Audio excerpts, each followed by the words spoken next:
Hello बच्चों, let's see the question. The question says, among the following complexes, the one complex which shows the zero crystal field stabilization energies. इसको हमें बताना है कि हमें कुछ कॉम्प्लेक्स गिवन है और इसमें से हमें कुछ कॉम्प्लेक्स के बारे में बताना है कि जो कि एक zero crystal field stabilisation energy show कर सकता है.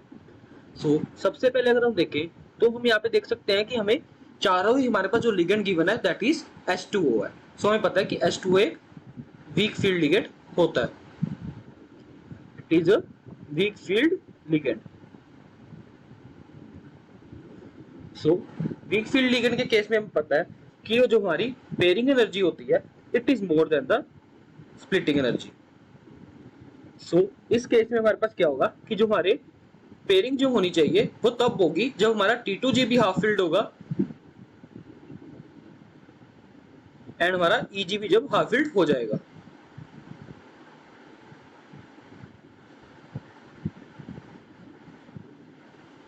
अगर हम इस केस में देखें तो फर्स्ट केस में हम देख सकते हैं कि हमें गिवन क्या है, it is MnH2O6 whole thrice positive. इस केस में अगर हम चेक करें तो हमारे पास मैंगनीज के लिए ऑक्सीडेशन स्टेट क्या आएगी, that would be +3 because H2O पे हमारे पास कोई भी चार्ज प्रेजेंट नहीं होता जिसके कारण हमारे पास मैंगनीज पे चार्ज क्या आ जाएगा, that would be +3 oxidation state. अगर हम इसकी कॉन्फ़िगरेशन लिखें तो it would be 3D4 for manganese. अगर हम इसके लिए इसके ऑर्बिटल्स ड्रॉ करें तो हमारे पास क्या होगा, दैट वुड बी ये हमारे पास आ जाएगा EG and this would be T2G. अगर यहाँ पे अगर हम चेक करें तो हम देख सकते हैं कि T2G में हमारे पास 3 इलेक्ट्रॉन फिल हो जाएंगे एंड EG हमारे पास 1 इलेक्ट्रॉन फिल होगा. यहाँ से हमारे पास CFSE क्या आ जाएगी, दैट वुड बी, CFSE का फॉर्मूला पता है, it is -0.4 into the electrons in the T2G plus 0.6 into the electrons in the EG. यहाँ से अगर हम इसको कैलकुलेट करें तो हमारे पास सॉल्व करके आएगा, it would be -0.4 into 3 plus 0.6 into 1.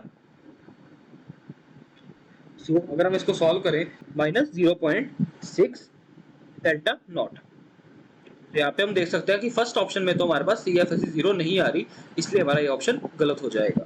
अगर बी ऑप्शन की बात करें तो यहाँ पे हमारे पास आयरन पे चार्ज क्या आएगा, दैट वुड बी +3. Fe के लिए हमारे पास कॉन्फ़िगरेशन क्या आएगी, that would be 3D5. Similarly अगर हम इसके भी इलेक्ट्रॉन्स ड्रॉ करें तो हमारे पास 3 इलेक्ट्रॉन्स आ जाएंगे T2G में एंड 2 आ जाएंगे हमारे पास EG में.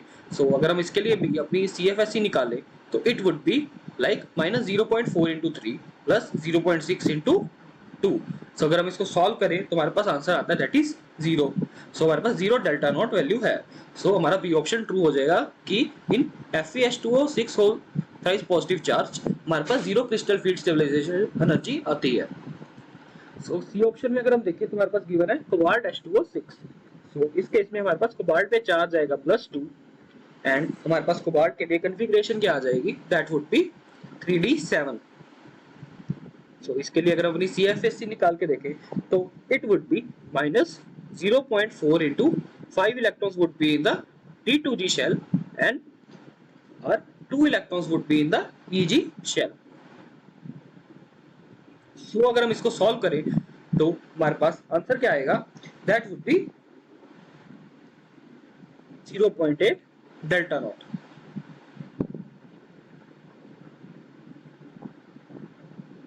हम देख सकते हैं यहाँ पे कि इस केस में भी हमारे पास जो जीरो क्रिस्टलाइजेशन स्टेबलाइजेशन एनर्जी नहीं आ रही. Our C option would also be wrong.